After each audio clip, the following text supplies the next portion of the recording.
All right, hello. Today we're going to be showcasing this serial adder that we have here.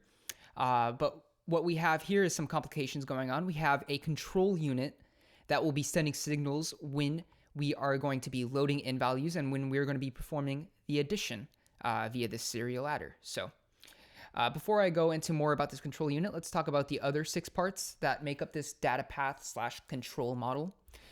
First, we have our input data here. A and B, which are going to be 2 hexadecimal values. We'll send the values into these registers, which are going to store them and will be sent bit by bit through this MUX and in this serial adder. So we're going to have a count of 8 times, 0 through 7, to send each bit through the serial adder. All right. And then we have our output data here. This is going to be our answer after the addition is performed. And then we have external signals, which are signals that we control ourselves. And that's simply going to just be the start stop function here. This 1 for start, 0 for stop. All right. And then we have control signals. Up here at our control unit, we have max 1 and max 2 value, which is going to tell us when our first value is loaded in and when our second value is loaded in, as well as when we have a reset going on.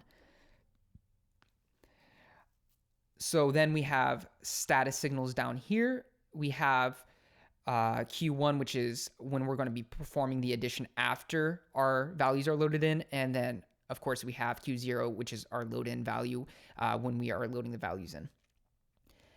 And then serial adder here is our data path component. All right, this is where all the values will be doing the work, all the bits that we'll be sending to perform the addition.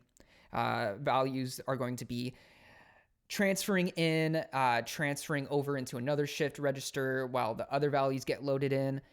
So it's performing all the data path work. All right.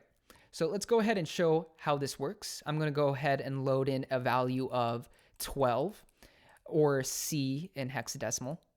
And then here I'm going to load in a value of 7 for B. All right. So we should get a value of 19 decimal or 13 hexadecimal. So I have this output set to hexadecimal here, so we should get a value of 13 as we should see. All right, so let's go ahead and make sure my settings are all perfect. I'm going to hit auto tick enabled so that our clock is constantly cycling at 1 hertz. And I'm going to go ahead and press start. So we're going to press start and our account is going to reset to 0. And we're going to be counting to 7 to load in all 8 of our bits here. All right.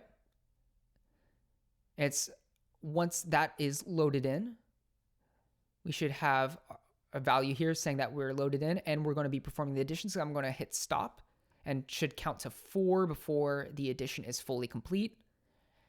And boom, it is.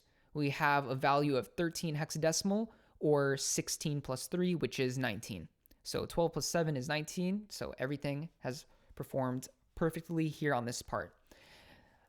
So control units are very important in computers because the control unit sends signals to different parts of the computer's hardware. For example, it could send signals to the CPU for further execution of some said instruction. For example, here we're sending signals when to perform the loading in of our values and when to perform the addition.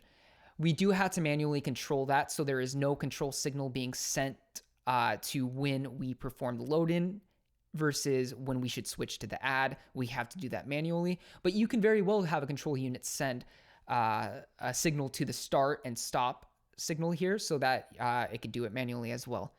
So I do want to talk about, I was having some problems with this earlier. I have sent my professor, an email about that.